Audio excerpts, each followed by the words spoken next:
as you know, we've got 3 speakers lined up for you, hence why you're sitting here.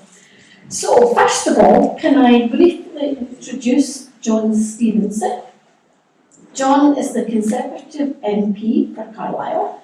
He was first elected in 2010, should you correct me if that's not right. In 2018, the UK government appointed him as the, quote, Borderlands Deal champion.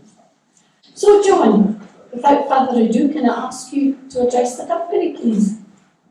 Thank you very much, Marion. Good afternoon, ladies and gentlemen. As you know, I'm the MP for Carlisle. I get on a train on a regular basis to go to London, the largest city in Europe, and to work in a little village there called Westminster. When I was asked to make comments about the Borderlands Railway, I thought I would actually start my talk about London. But I always think London is successful because it attracts the skills, it's dynamic, it's got connectivity. And that connectivity spreads out from London to the southeast. And the great success in many respects of London, it's not necessarily London itself, but its impact it has had on the surrounding area. The southeast is, as you all know, it's economically very successful, and the cities and towns around London have prospered on the back of the success of London. And to a certain extent, we want to see that happen elsewhere. And if you go back to 2014, you had George Osborne make the announcement about the Northern Powerhouse. And in many respects, his great idea was to connect the great cities of the north of England, and they will then help to rebalance the national economy and be a competitor with the success that I've already mentioned. And that was 2014.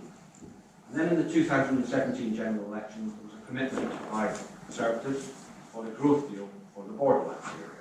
And I'll come back to the Borderlands area because it's obviously critical to what we're talking about today. And then go forward to 2019. In the general election then, there was a commitment to levelling up. And as you're probably aware, levelling up is all over the media on a regular basis right now. And questions you often get asked is, well, what exactly is levelling up? And people will have their own definitions.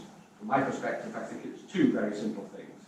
First of all, it's about improving people's lives, individuals' lives and their families all up and down the country. And secondly, trying to close that balance by levelling up, not levelling down, with the south of England and the more prosperous parts of the United Kingdom. But if we're to achieve that, how do we go about doing it? And that is going to be the challenge for government, and will be central to the success or otherwise of that. And I've often looked back and think about the Borderlands deal. Borderlands, in many respects, was our very own Northern Powerhouse. I used to get people continuously asking me, well, the Northern Powerhouse is all about Manchester, what about us? And along came the Borderlands Growth Initiative, which I think has been really very, very beneficial for our region. I think it's made us think about our region more, and it's also put us on the map, particularly with civil servants and government. And also, I also think the Borderlands Growth Deal, to a certain extent, is also about the levelling up agenda. It's also about improving our environment that we live in, improving the lives of the people in the Borderlands region, and hopefully lifting the economic performance of the area. And it is about maximising the possibilities and the opportunities that we have here. But if you look at the specifics of the Borderlands deal, I'm going to be a little bit parochial, talk about Carlisle. But Carlisle, as I've already said, is in many respects, you could argue, the capital of the Borderlands. It's the only city in the area, albeit I know Newcastle is very close by, and we've got cities up in Glasgow and Edinburgh. But it is the main centre for this area, and therefore it is a responsibility to be the economic driver of our region. And you started to see that happen. First of all, connectivity, as I've already said, is vital. We've got a ring road that will shortly be built that will complete the ring road around the whole of the city.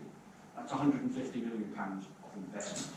And that will unlock the Garden Village, which will then allow the city to expand and develop. And if there's one great weakness, which I'll maybe come to again later on, for our whole region, is we lack people. It's a massive area. It's 10% of the United Kingdom and a population of about 1 million. Very cleverly, when we were doing the Borderlands prospectus, trying to influence government, we superimposed the Borderlands region over London in the south, and it stretched from Brighton up to Cambridge and all the south to Bristol. It's vast. But we have a very, very small population, and that can be a constraint for development. So you've got that. Then you've got infrastructure. You've got the town's deal in Carlisle, £20 million investment. And then we've got infrastructure and connectivity again through the railway. And this is very important for us, very relevant today. 25 million going into Carlisle station to modernise it, to improve it. A lovely station, I think. I'm sure all of you have used it. Absolutely lovely station. An important one because it goes north, east, west, south. But it does need an upgrade. So that's coming in the next year. It probably start at the end of next year and be completed 18 months, 2 years later. I just actually went for a little tour yesterday of the station to see the ideas that they do have. It is a huge station and it's got enormous potential. So I hope that will be fulfilled. But that is about connectivity and improving the attraction of the city and the station. Then we've got the citadels, which you know is very close to the station. And the university now is looking to go in there for about a 70 to 80 million pound investment. But the beauty about that is it is skills, it's bringing youngsters in who are more actually vibrant, will bring energy to the city, but it's close to the transport network, which is entirely logical and likely something that can hopefully boost the city significantly. But on the back of that, you've also got to see the private sector investment. And Carlisle's seen investment in Pioneer. Amazon's arrived here, whatever you think about Amazon, but it is the largest company in the world which is investing in our area. Park doors, export doors all around the world, 3 million. It will take a long time to get that deal, and it's now about how we also support Border Rail. Border Rail cannot be seen in isolation. It can't be seen as one project. I know you are focused on that, and that's absolutely what your focus should be. But it's got to have the wider think we're one of the around it as well are equally important. So the economic development in Carlisle reinforces the argument for Border Rail. And it's those sort of things that matter, how it cumulatively will improve the region. And it's all those different facets to that coming together will improve the region, and which Border Rail is, in my view, very significant. And we've talked about connecting places, skills, improving the environment, cities being the driver, and opportunity. And you've already had evidence of this with regards to Border Rail, with the connection between Edinburgh and Tweedbank. I think you'll all be more informed than I am on that, but I think they underestimated the impact that that would have on Edinburgh and on the economic success coming down that line. What I think we want to see is that replicated from Carlisle going north. And therefore you have two economic drivers. You've got Edinburgh to the north, and you've got Carlisle here in the south. And it's connecting the two will then drive the benefits along the railway line. And as you all know, the benefits are potentially very significant. And it's not just about passengers, and it's not just about tourism, it's also about freight, but very importantly, it's about connections, it's connectivity, it's communication. So it's a very exciting time, I think, for our region. The Green Book changes, I think, will also help when it comes to the analysis. The Green Book, for many of you know, is about how Treasury assess the value of a project. And inevitably, I go back to my plan of the borderlands being superimposed over London in the south. We had 1 million people, it had 25 million. So I applaud you for your campaign, and what I could say to you is, sometimes things happen suddenly. You don't realise that there's a political change, somebody gets into a position, or an idea comes forward, and suddenly they become the flavour of the month. So carry on, pursue what you're doing, and at some point that trigger will suddenly happen, things will start to happen for you. And to a certain extent you've already achieved that, because you do have the £10 million feasibility fund available. That will therefore give you something to argue the future on the back of, and then it'll be about where you get the funds from. So keep going, I fully support you, it'll be fantastic in the next 10 years that maybe I'm back here, we're talking about the actual railway being built rather than just a feasibility study. Thank you very much.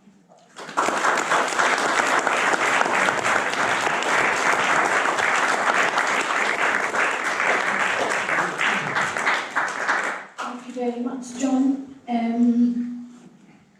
for delivering that. Now, does anybody have any questions they would specifically like to ask? Thanks, John. That was very well spoken. And you're obviously going to have a big influence on this project. I wondered what you knew of, should I say, what you thought of the protection of the route on the English side of the border into Carlisle couldn't work. Yeah, I may be able to help on that one. The current position actually is that the former alignment is safeguarded both within the Scottish Borders Council area and within the Carlisle and district area. So there is that planning protection against any further development. There have been developments before the protections came in, but my understanding, John, is that that is the case with Carlisle City. Yeah, but at the end of the day, if the decision is to rebuild the railway, they will acquire the properties that are on that route, or they will reroute, they will do whatever is necessary. In exactly the same way, we've got the Southern Bypass Road being built, and at this moment in time, I know the council are speaking to the landowners about acquiring the land so it can be built. So I do not see that as an insurmountable problem far from it. I thought that was the important point there, as a matter of fact, about protecting the line. I can only give an analogy to the Shrewsbury Newport Canal Society, who were in Telford, fought for many years for Telford to protect the whole line against development. It made their job a lot easier in not having to, all the time keep an eye out as to developments along the canal. So I think that was a good point. Question from Jeff. Just to go back to what next Jeff Woodham from Black Diamond and TD1 Radio. The question I have for you is, as it stands at the moment, the entire borderland from Dumfries and Galloway through to Berwick and North England, all Tory Blue. If that political jigsaw changed, would you see, or could you foresee, maybe a change in an opinion for the border railway? At the end of the day, who knows in terms of political changes that there could or may or may not be. At the end of the day, it's for people like you to persuade whoever gets elected that this is something that they should pursue. And indeed, I'm guessing that somebody who is seeking election would probably be an advocate of this, and if they weren't, there would be a serious risk of having an awful lot of people against them. So political reality would probably kick in. But I can't imagine any particular reason why people would not be against this. Funny when you're saying that, I spoke to, I won't name him because I don't know if he's still an MSP or not, but he's from the SNP party, and the AGM we had at Stow, he was there, and I'd said to him about the railway, and I'd said to him, I can't understand why you stopped at Tweed Bank. I mean, everybody else had said the logical place to stop was Hoyk, and then continue on from there. And he goes, oh, well, it's all to do with money. And I went, well, you had that. And he says, well, it's going to cost nearly £1 billion. I went, well, you had that. Well, I don't understand what you mean. I said, well, the silly bridge that you built across the Forth was budgeted at £2 billion. It came in at 1.2. But am I right, Nick? And I'm dreadful at maths. That needs £800 million. Could that not have been spent on it? Or, before he started, I stopped him and said, no. But what I'm hearing in the back of my mind is, you guys want to sit and update the precious A9 between the Central Lowlands and the Highlands. I have nothing against anybody that lives in the Highlands, but they've got more railway stations than we do, and a perfectly adequate road if they shift half the freight onto the railway. Scotland kind of starts round about the M8 northward, and as that man's mum who's over there has always maintained, Scotland starts at the border. And it's about time all the political parties, including yourselves, realise that if you're in Hoyk, it's a long way to travel to get somewhere into a city, and you can only do part of that by rail, or it's a long road to Carlisle. I prefer Carlisle to Edinburgh, I have to say that, even though I live in Edinburgh. But that's my personal opinion. But that's It's a good opinion to have. Geographically, the central belt of Scotland is no central in Scotland. Central Scotland's up a gas somewhere. It's not. You've had a number of questions, and on that one, I would also point out that actually the centre of the United Kingdom is about Hawk Whistle Carlisle. That's correct, And I also like, well, when Jake Berry became the Northern Power House Minister, his first visit, to be fair to him, was Carlisle Airport, and I did point out he'd entered the true north. My colleagues tend to think of Manchester as being in the north. I say Manchester is halfway to London. And people also forget about we are the United Kingdom. and therefore Hollis of Carlisle is actually halfway. It's one of the slight frustrations. If you didn't have a border, Carlisle would probably be part of a local authority that went from Penrith to Dumfries. To a certain extent, from an economic perspective, that is a much more natural environment, because Carlisle is central to that, while South Lakes tends to look towards Lancaster and Manchester and places like that.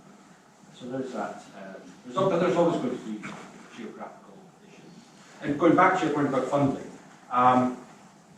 we are in politics. Politics changes, people have different priorities, and sometimes you're absolutely right, sometimes it's overdriven by politics rather than by what's the right thing to do. And indeed, if you're entirely apolitical, if Scotland were to be independent, connectivity between Scotland and England is still absolutely vital for both countries. Absolutely. And indeed, arguably, becomes more important. You might be the last Yes, person. Wesley Paxton again from Annan. Sir, you mentioned the £10 billion study more than once. My cynical view is that that is a waste of both time and cash and will tell us nothing that we don't know already.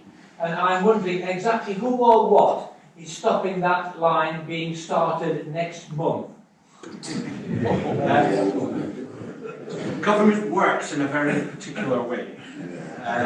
Civil servants particularly, and indeed council officers, always like to have nice reports that they can then build their policies on the back of. And until such time as there is a clear feasibility study there for civil servants to look at with some degree of costing, I suspect it will be limited. Only then will they start to look at what they spend their future sums of money on. For example, roads, they have a 5-year programme for roads. And when you're as an MP trying to influence the decision-making process, you discover that they've got to do assessments on what they want to do in the future, then you've got to be in the correct 5-year period before they will start to invest. It can be incredibly frustrating, but you just have to accept there are processes, there are procedures, and one of them will be exactly this. But getting a feasibility study is actually a good step forward. You do not underestimate the importance of that, because it does at least give you something to argue in the future on the back of, and suggest that here you've got your feasibility study, it demonstrates it's viable, demonstrates these are the benefits, we just need the money. The money, that's the challenge for the future. Thank you very much, John, for giving up your valuable time at our weekend. Can we thank John once again?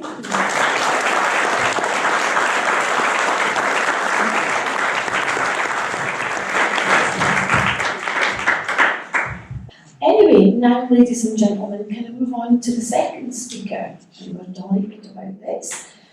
Gareth Dennis is an engineer and writer. He specialises in transport systems and policy. He has got a day job as a railway design engineer. He's a writer for the Railway and National Press and regularly appears on television and radio explaining engineering and transport ideas to a broader audience. So I think you're in for a wee treat here. Thanks, Marion. Yeah, it's a good title, isn't it? Considering the audience, I think I've well placed this one. I want to start, I'll take this off actually, so in fact, the two things I'm going to do. I'll steal the mic actually. For the recording, it was there, if I pop out there. Fine there. I don't want to start on a downer, but I have to say, I have a disappointment, and I just need to share this disappointment. Why hasn't everyone given Marion a gavel? So that once you finish the vote, she can bang the table. I just wanted to air that grievance before we got started. I'm here to tell you all why we shouldn't reopen Tweedbanks Carlisle, which I think should cheer you all up. More on that later. First of all, you might be wondering who I am. I'm the first of two brown-haired greedy boys who are going to be speaking to you today.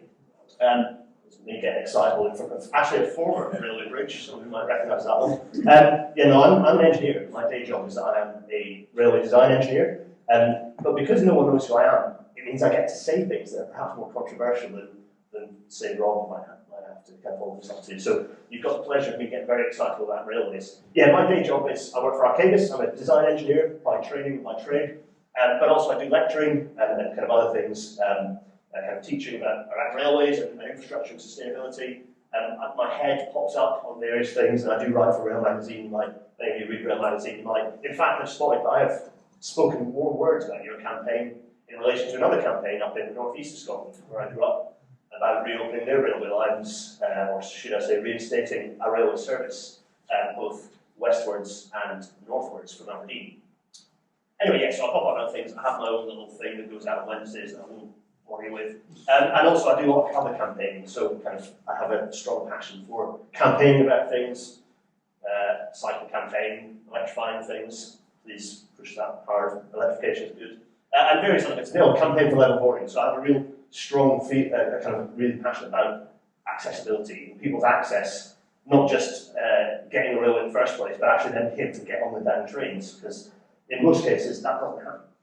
But that's one for another time. Anyway, so campaign for Borders Rail. It's a campaign that has the benefit of being successful so far, because you've opened a bit already. You know, you've got Edinburgh to Tweedbank, which is fantastic, and you should all be incredibly proud of yourselves. As Marion alluded to, you're cited as an example of best practice in engaging the community, engaging local politicians, and indeed national politicians in both parliaments, in getting the railways back to places where they once were. And you can see here we've got this bit, there's the dotted line, the missing bit here, between Tweedbank and Carlisle.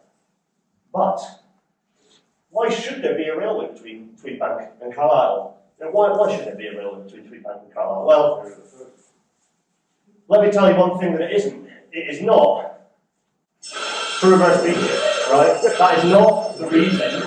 That is not the reason we're putting the railway back. It is not to reverse beaching. In fact, I'll just fish under here. Some of you might recognise these. There's a couple of books that some of you might be familiar with. Let's turn to page 102 here, where are we? Just fish out 102. What's this? Yeah, so we've got slightly, some of you might be familiar with this page. Passenger service line and station closures. Passenger services to be withdrawn. Where are we? Edinburgh, Waverley, Hoyk, Carlisle. There it is. And in printed form, it's an original copy. But, why have I brought that up? It's a little ahistorical because, firstly, it wasn't Beecham that closed the railway, he just wrote the book. There's a man you can be a little bit more angry about, I suppose. But it wasn't actually his fault either. Generally, at the time, everyone generally felt that the car was the future. As a whole, as a country. Actually, it was a different time. It was 53 years ago nearly that the Waverley route was closed. So we perhaps need to move beyond thinking about what the railway was and think about what the railway can be.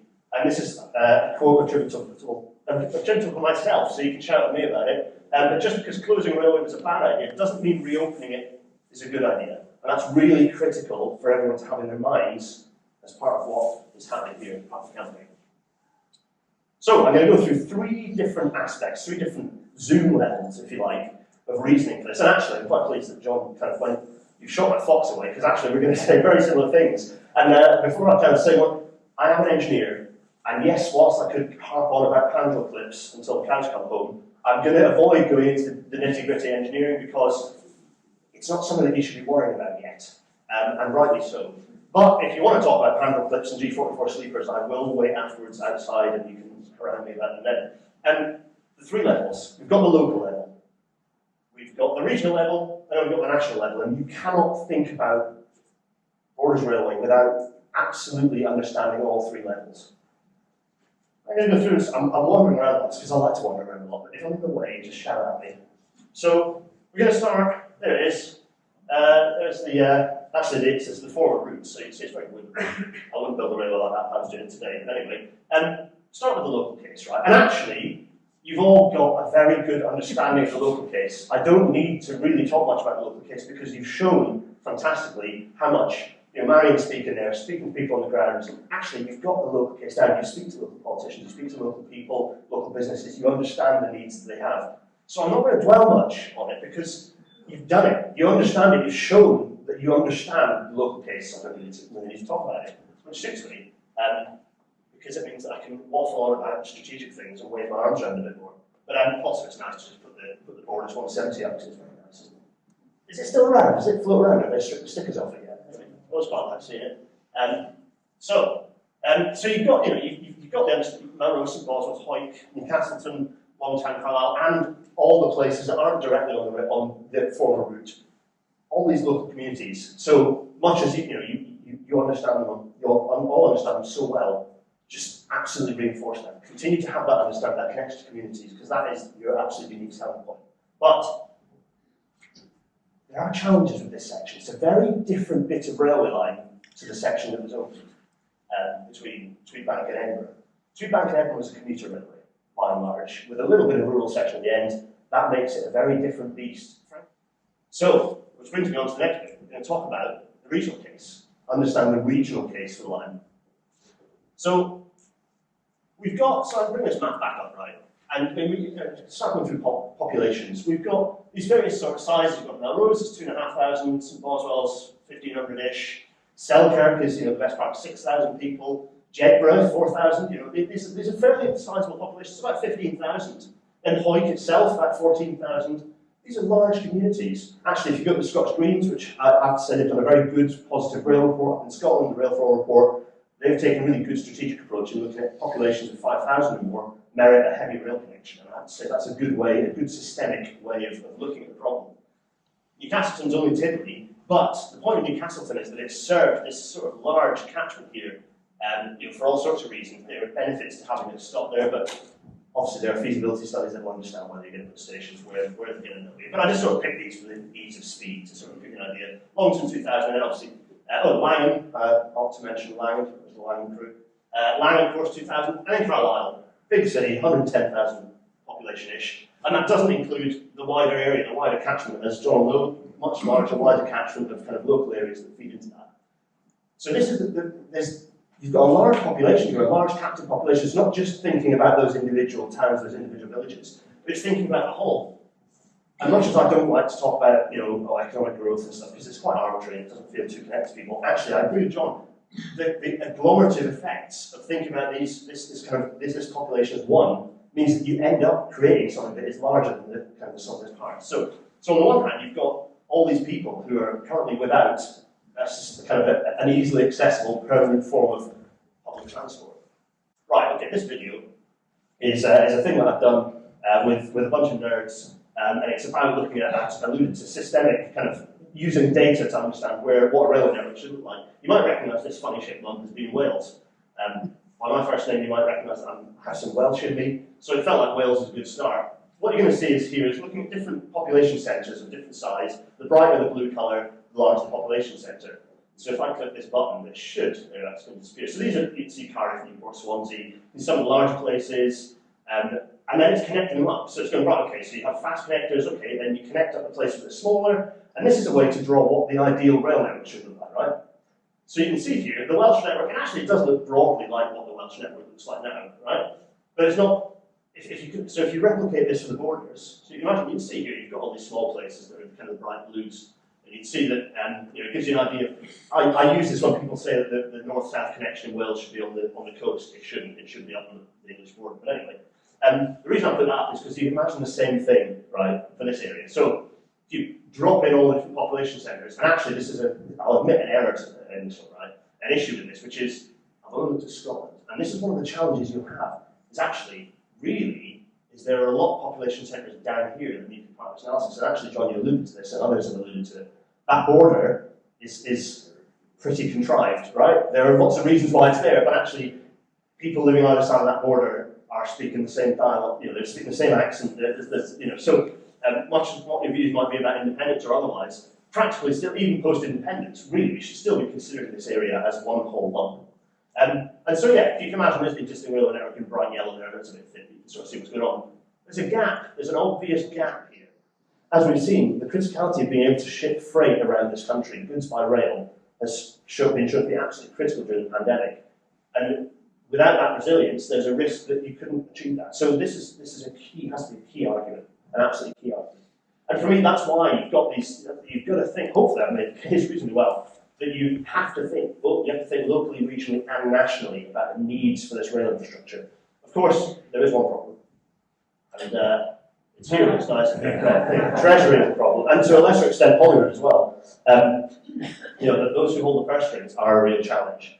And John alluded to the Green Book alterations. It's a serious positive step in Treasury kind of risk. But some of those benefits I've just talked about, there is no way of, in the current arrangement, the current transport president guidelines, there's no way of capturing those financial benefits, the kind of economic benefits. So the only way that works is by us working with John, is working with politicians across the board to collaborate and everyone to look at Treasury, knocking on their door and saying, actually, we don't think you're quite capturing some of these benefits that are happening. So anyway, so I'm surprised it doesn't have Rishi Sunak's signature.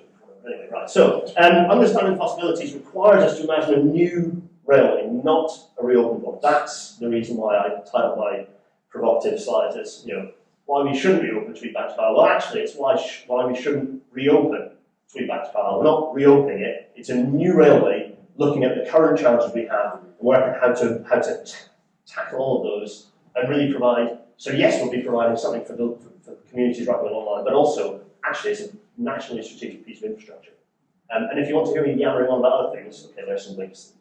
If you want to tweet me and tell me that I'm absolutely speaking out to the hogwash, you're welcome to do that. But anyway, yes, that's why we shouldn't reopen Tweedbank to Carlisle. Thanks, everyone.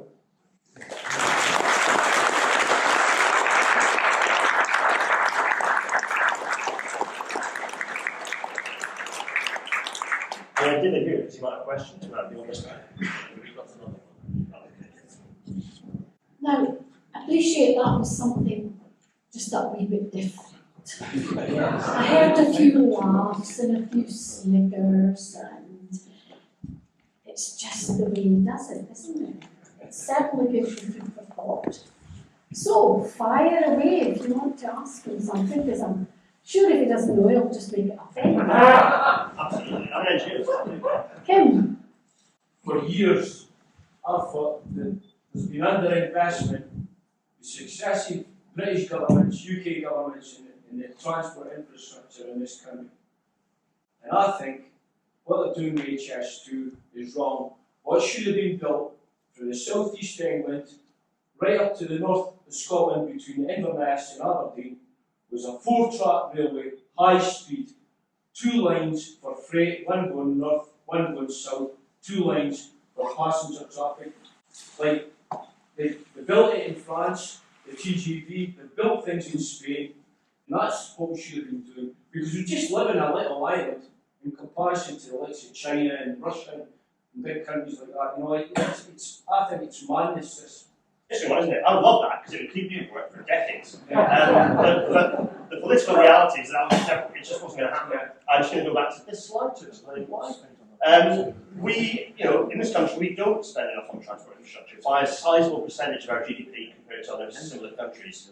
That's a problem that we, partly it's because we, successfully over history, perhaps not elected people in who have an interest in large-scale public transport projects. But that is the political reality, and to be honest, either you get HS2 or you get nothing. I share your frustrations, but the political realities come in. We've got the fact that we've got something, let's make the best of it, let's absolutely make the best of that, and the benefits that it brings in terms of release capacity on the existing network. So I'd love that because I'd be sitting pretty, I'd be hearing like a crocodile suit or something. But no, HS2 frustrates a lot of people, but actually I promise you it is a serious step change benefit for our railway network. And it's not, nothing else is at the expense, HS2 is not at the expense of anything else. All the other stuff should be happening as well. There's no reason to not be having all that other investment in, borders, in Castlefield, in all these things, and indeed in Road House Rail. All these things need to happen at once. So, yeah, I'm alluding to the capacity for freight. Yeah, well, the good thing about HS2 is, and I won't dwell on it too much because this isn't an HS2 chat, you can harangue me outside about it. The benefit of HS2 is actually that you release a load of capacity in an existing network for more freight to run. So in a way, it kind of is creating those 2 freight lines by pulling all those long distance services that force everything out of the way. They go on HS2 and actually you get more space to bunch services closely together on the existing network. So in a way, HS2 kind of is building you 6 new freight lines up the West Coast, the Midland and the East Coast mainland. So kind of in a way it is doing that. I think you've made a very good case for the Waverley line being restored as a dual track electric railway.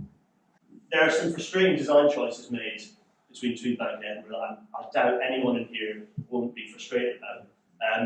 Why on earth we were building bridges that would have added 7, 8, maybe 10% extra to the capital cost, but were single track bridges, over bridges, I do not know. But as John has alluded to actually, we've had that realisation that it was wildly more successful than a lot of people expected, and indeed all the crap predictions, frankly, about how successful it would be, show that they would be build it and they will come. That's the simple mantle, build it and they will come. Anybody else? Ian Watson, just to comment, but I mean, what's happened with Edinburgh Tweedbank also happened with Bathgate 2 Airdrie to Alloa and everywhere. One can ask the question, why are all these forecasts so pessimistic before the railways are built? It's interesting, isn't it? And there's probably, in fact, have been PhDs written on looking at STAG and looking at web tag and understanding the failures of those transport appraisal guidelines to actually account for flow. Partly it's because a lot of those were written at a time when the roads were seen to the future, so they were written by people who are looking at roads forecasting. And that doesn't apply to railways because of the strategic interconnected nature of railway infrastructure. And the fact that railways are a form of mass transit, so it's not lots of individualised 2-ton pods carrying 1.2 people around. It's a mass transit system where it works differently. So the transport appraisal guidelines are designed around journey times, and those fundamentally don't work with railway transport. They just don't. They don't work with buses, but then they don't care about buses anymore. So yeah, agreed. There's work done, and again, in credit to, it's a slow process, but in credit to John and his colleagues, there is an understanding within the Conservative team that the Green Book is not fit for purpose. There is an understanding there, actually. I think there's cross-party agreement that there is work to be done to resolve that.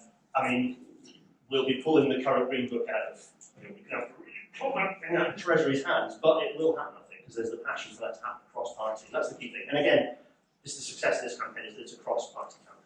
Everyone has buy-in. There's an understanding across all colours of rosette. This is a positive thing. Anyway, I've waited on for quite long enough. Marion, you told me to get off here. Yeah, just about. Are there any more questions before we go to the last speaker? Yes, sir. What I was partial to remember, the Scottish Government has a commitment now to a reduction in car kilometres, I think, of 20%. So really, your example that we have to almost double the capacity of the railway in order to achieve these modal splits is one of the predominant reasons why the railway through the borders, given that strategic connectivity, is really a no-brainer. You can't drive modal shift if you've got 14,000 population town with no alternative. And I suppose I didn't touch it there, but I think it's critical, and actually as part of the Boardlands work, it'd be interesting, and hopefully there's an eye to it, is there needs to be integration across modes, actually. There needs to be an integration between bus and train, because actually the bus is not the enemy of the railway, and maybe it was when my lovely blue book down there was published, but actually nowadays, every station needs to have that connectivity to the local bus network. There needs to be a little park and ride, and that's the way you drive modal shift. But you have to start by, there's a lot of science showing that the permanence of a railway, particularly for larger towns, 5,000, 10,000, the permanence of a railway changes people's mindset. And Tweetbank, it's changed what people think about. It's on the map. No railway, it's not really being, even if people have no interest in using the railway, the fact that there is a railway passing through that area means it's on the map. It's somewhere that people think about. Yeah. Okay, got it. Thank you very much. Thanks so much. A very interesting take. Nick and I have taken a lot of notes, and some of the points that you've made, I'm sure we'll be able to pursue. And it's given everybody here a different perspective as to how this could go ahead. Thank you very much. Then we'll move on to our third presenter this afternoon.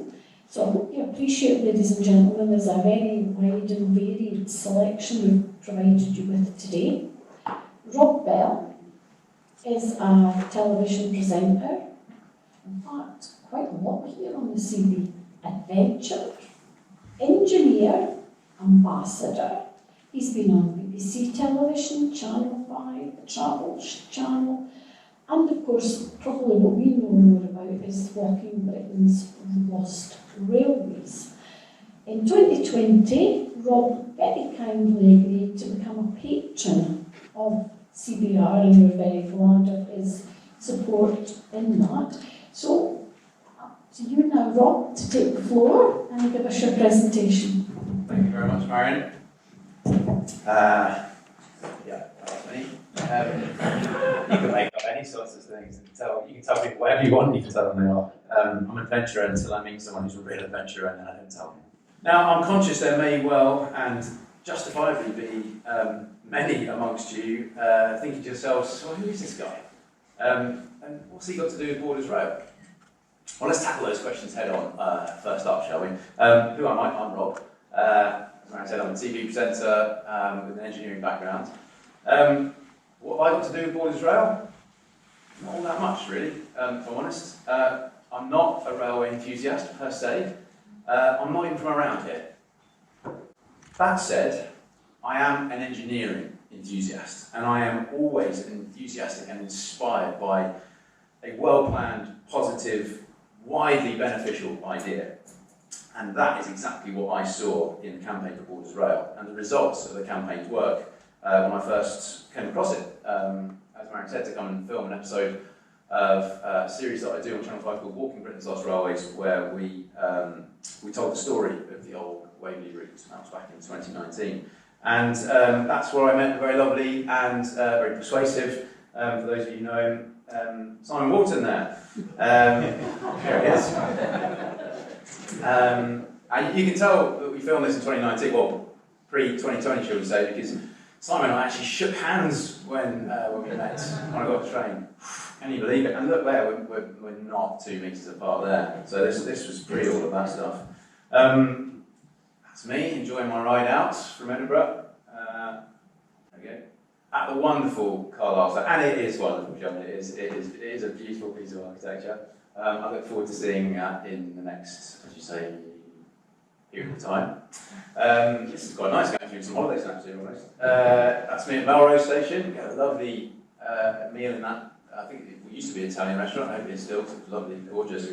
And that's me chatting to those of you know Joe Graham in Hoyk, who used to work in the textiles industry there. And he's very much enjoying, or telling me there, that the jumper I was wearing was a very low quality material. Now, I feel like I should declare that my primary interest in the Campaign for Borders Rail is from an engineering perspective. I'm thoroughly excited by this prospect of a new railway extension being built in Britain. And the engineering solutions that were employed to overcome the obstacles along the first 35.5 miles of the line, I find absolutely fascinating. That mix of the old and new, and there's a beautiful illustration of that with the New Battle and the Hard and Green viaducts, 2 magnificent structures, 150 years separating their conception, now working seamlessly in harmony together across less than a half a mile stretch of the railway to get trains across the River South-esque Valley and the A7 respectively. I just love all that, and I love learning about how all that was made possible, the renovation, the modern construction techniques used to reopen that first part of the line. And what a huge success that has been for the campaign. I'm excited that there is more of that to come, because whatever the physical barriers are, engineers will always come up with a solution. Now, I decided to study engineering because I've always loved making sense of the world around me, basically understanding how things work, how materials, designs, components and systems can come together to form something useful, something productive, something spectacular. I remember when I was 8 years old, and I remember because my mum won't let me forget, when I delved into my dad's toolbox to find all the necessary items I needed to completely take apart the vacuum cleaner, because I was interested in knowing how it worked, what was on the inside. And that in itself wasn't a problem. It was the fact I couldn't really put it back together again properly, and it forever made a pretty nasty noise whenever it was used. Again, my mum likes to remind me of that. But what I love about my job now is that I get to communicate to a very wide and often non-engineering minded audience a huge variety of both historic and modern, contemporary engineering roles and achievements. And you know what? I think most people find engineering stories intriguing, whether they like to admit it or not. And for me, a tweet that I was tagged in from a couple of years ago encapsulates this perfectly. At the time, I had a series out about bridges on telly. There's me on top of the bridge. That's the world's tallest bridge. It's about 300 metres up in the air. It's in the south of France. But this tweet from somebody called Sydney Chiz. I'll read it. It's Friday night. I'm sat by myself, wrapped in a blanket, watching a programme about bridges. Where did it all go wrong? Well, Sid, if I may, I think you're quite proud of the fact that you were in on a Friday night watching a programme about bridges. I think you thought it made you look clever. I think you probably quite enjoyed it as well. Otherwise, you could easily have switched over to, well, it's Friday, question of sport, didn't you? But you didn't, Sid, even. You tweeted about it. And additionally, an opening line of a review of one of the programs in the Radio Times read, "This is the type of programme you find yourself enjoying more than you might expect." And you know what? I will take that. I will take that. Because if there's one thing that I learned very early on in my television career, it's that you cannot please all the people all the time. Some more tweets. I mean, this is when I was doing Walking Britain's Lost Railways. And there are a number of tweets along this line, so this one's quite positive, I feel. Blue Peter for adults, lovely. I was a great fan of Blue Peter as a kid. But then, the charge of coming out commentary ruins these such programs. What do you want me to do? I can't win. This was during an episode of Britain's Lost Railways through Wales. So my first experience, lovely. To be the Welsh one, fair play, enjoyed it, got your tongue around the lingo. Pretty well too, boyo. Brilliant. Thank you for actually taking the time to correctly pronounce the towns and villages. Lovely. Lovely tweets to receive. On the other hand, struggling with my Welsh pronunciation, and this guy ruins an otherwise interesting episode. It's not like they're complicated either. You pretty much say what you see. That's what I tried to do. You just can't please all the people all the time. Now, and if I may, finally along this line, because this is an absolute classic, I'd like to read you an excerpt from an email I was CC'd into a week or so after a documentary I did for BBC Two went out back in 2012. This is one of my first programmes out on mainstream TV. And it was a documentary where we followed the complete overhaul of a British Airways 747-400 jumbo jet. Now, this email was sent ambitiously and primarily to Tony Hall, the then Director General of the BBC, and I was CC'd in somewhere. Actually, I don't know how we got my email, but Dear Sir or Madam, Engineering Giant 747 screened last night was most interesting and informative. Programme participants and production staff are to be congratulated on a broadcast of such high standard. Fantastic, love it. But there's a major problem with the programme. Are you aware that the use of metric measurements in TV programming, as if the legal standard British unit of measurement, is a serious offence? What? I wasn't aware of that either. The email goes on. The use of metric units in British television is to influence and mislead the British people into believing that these alien measurement terms are the accepted lawful standard in this country, which they are not. Whether intentional or not, it is high treason to subvert the British public mind in this manner by portraying foreign measurements as the lawful British standard. Now, this email goes on and on and on for 12 paragraphs. I'm not gonna read them all to you, but within it, the author cites the European Communities Act of 1972, the 1689 Bill of Rights, and the Treason Act of 1351. I promise you, ladies and gentlemen, that is a genuine email I received. I mean, it's just a hunch, but I have a sneaking suspicion that might have been sent from a retired engineer. We'll never know for sure. We'll never know for sure. Now, I get to meet quite a lot of retired engineers, many of whom are now involved with Heritage Railways, and I love it. I don't stereotype massively here, but they're usually very spirited and they tell great stories and compelling stories about their careers. It's another part of my job that I absolutely love, meeting passionate people. And again, meeting Simon and the campaign is a fantastic example of that. It brings me a lot of joy. But a few years ago, I made a series on the London Underground where I spent a lot of time with acting engineers, practicing engineers, and that was also a real joy. And I thought, if I can get away with it, I'd like to show you just a few clips from that now. So this is where the new trains are going to come. The new tunnel is meeting the old tunnel. We're going to have a junction here, and this is the existing Northern Line. Wow, absolutely incredible. The new tunnelling has exposed the actual iron tube driven deep under London by Great Head Shield over 100 years ago. And the trains are running through here all the time while we build. Train coming out of nowhere. Can you hear it? This is a Northern Line train. Feel the vibrations? That train is going through the tunnel right now as we speak while we're standing here building around there. And this ring will be what, like a few inches thick? Yeah, it's just a gas road, yeah. Yeah. It's not just the busiest tube line of all. It's also the busiest most packed train line in Britain. 1 hour to go, and the new rail is ready to be sledgehammered around the bend. So I'm going to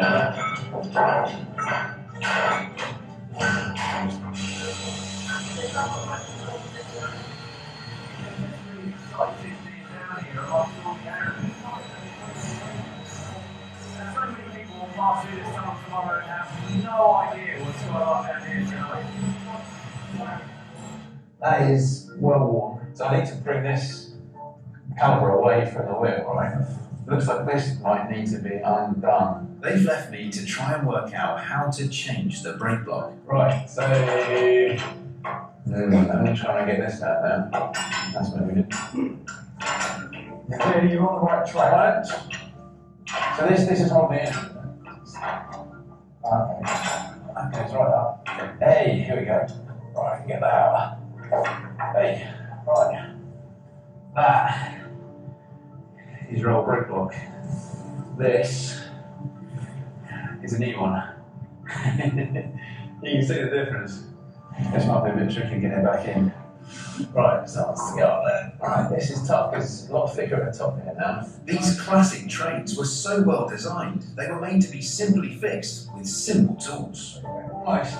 Oh, there we go. Up. You're up. Lovely. It is all beautifully mechanical, isn't it? I mean, this is a dream fixing this. That's not too bad. Yeah. Happy with that? Yeah. That's brilliant though. I've just changed the brake block on a big day, aren't I? You've got 17 to go now, you've done.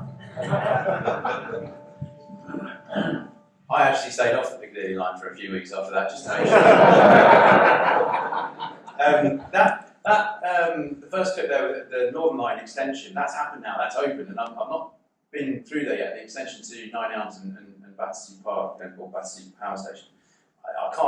I'm very much looking forward to when I go through there. I won't be able to tell, but I'll be kind of looking out the window into the darkness, trying to figure out exactly where that junction is. That was an amazing opportunity. My director loved it when I got whacked on the head by the train. In fact, they beefed it up with the sound of someone kicking a football in the end, just to make it sound a bit more. But I have so much respect and admiration for these engineers who work on the railway lines and keep this whole thing running. Fantastic opportunities. Now, as I said earlier, I really enjoy communicating technical subjects, technical stories. I get a real kick out of it. In my opinion, engineering, manufacturing, construction generally isn't widely enough recognised and acknowledged for its role in society. Because as I see it, it enables communities, it enables economies. A lot of engineering projects are either directly or indirectly responsible for people's well-being, their safety, people's general enjoyment of life.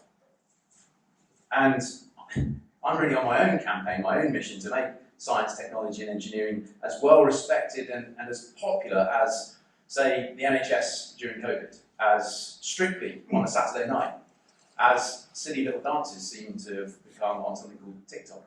I don't know, you can choose which one of those is most best fits your personal lifestyle preferences, but I would love for people to hear the phrase and immediately know what engineering really is. I want people to be moved by it like I am. I want them to recognise the positivity and the benefits that it brings to society. And again, the Borders Railway is such a fantastic example of exactly that. And I think you, the campaign, its members, are doing an outstanding job of communicating those wider benefits that a fully reinstated Borders Railway line will bring.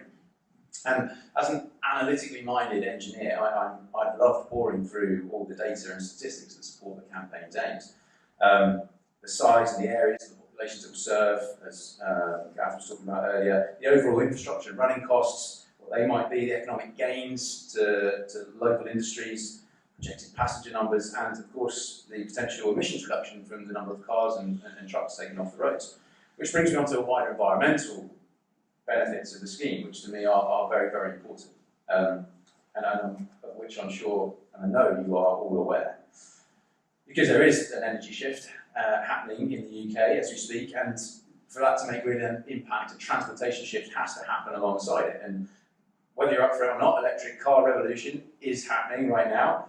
Over the last 10, 15 years, cycling has become more popular around towns and cities, and we need more functioning railways between hubs to take passenger cars and lorries off the roads. And infrastructure plays a part in that. New fuels and technologies play their part. There's a need for business and commercial gain for that to happen, and consumer demand and political will kind of rounds off that whole picture. Now, you know when the world slowed down a bit recently, everyone suddenly started looking to the scientists for solutions to provide a clear route to some kind of safe, successful future for humanity.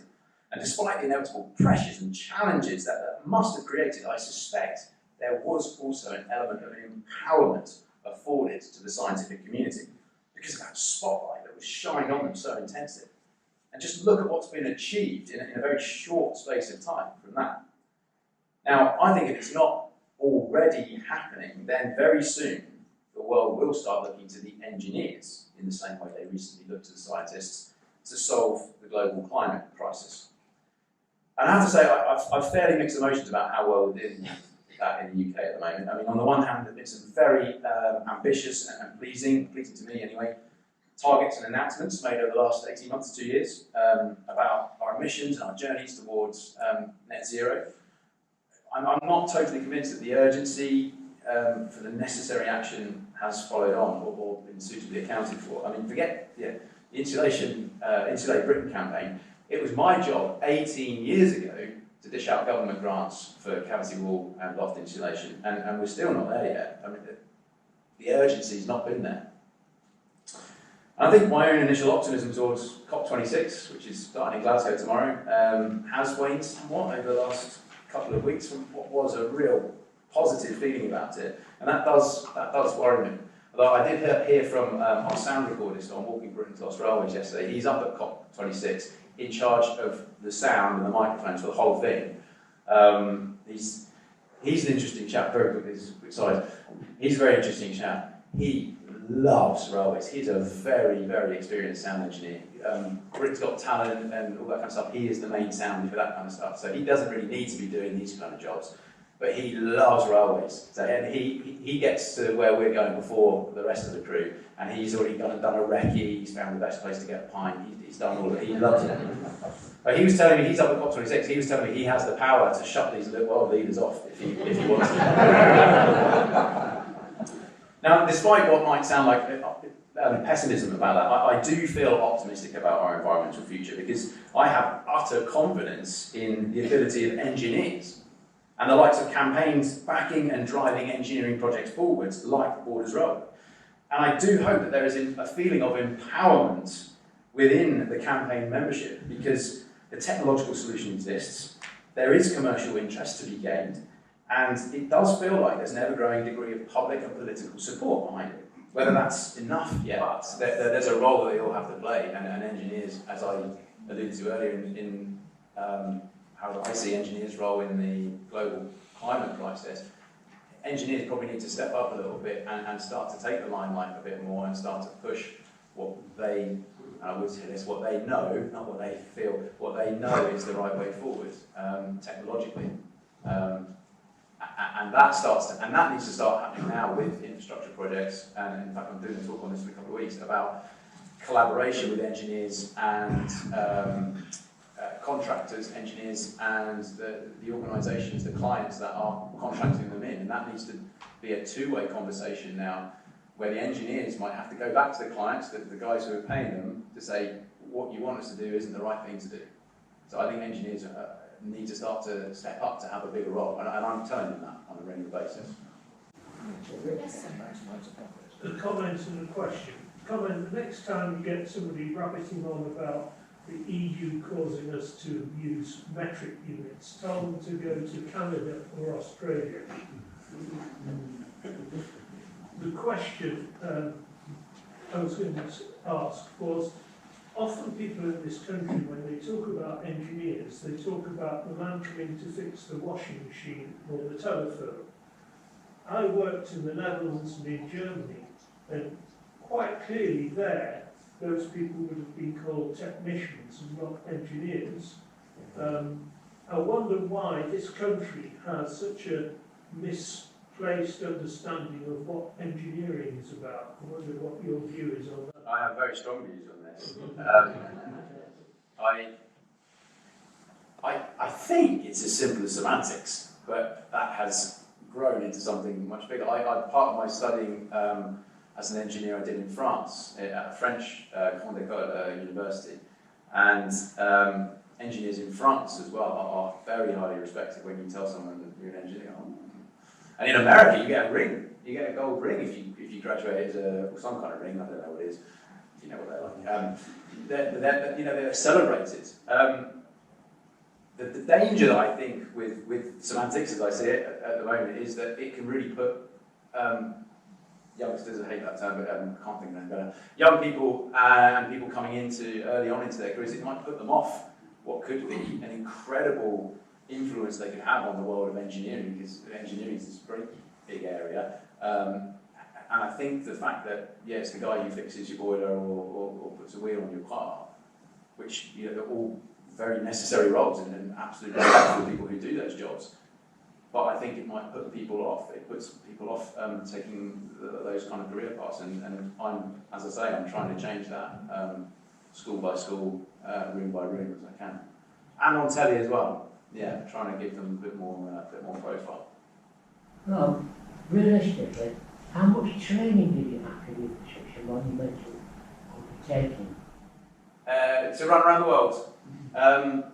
Quite a bit of training. I tend to do quite a lot of running anyway, so I actually had to slow down my training from what I was doing previously. So you run from an early age? Probably. Yeah, from an early age. Yeah, quite active. I like keeping fit. So I've been doing a lot of running, but I needed to. It was probably about 6 months of dedicated training for that particular project. Thank you. Thank you very much. Well, okay. Marion. Sorry, I wanted to know where you were. That's on the top of One Canary Wharf in Canary Wharf. Okay, I think we need to bring proceedings to an end. First of all, 3 different speakers, what I like, and I'm not even quite sure if there's such a word, but positiveness. I think we've all enjoyed this very interesting and very varied speakers this afternoon, and I hope you've enjoyed them too.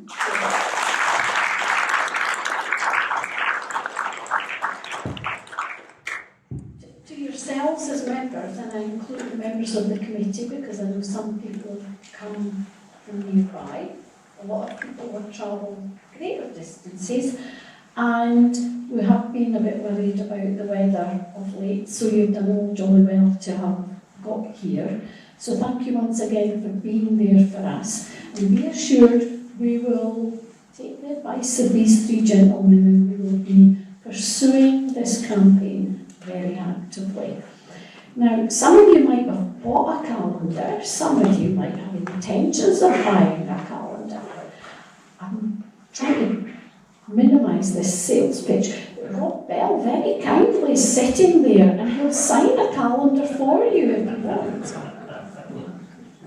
So thank you very much, ladies and gentlemen, for coming along. I hope you've enjoyed the day as much as we have.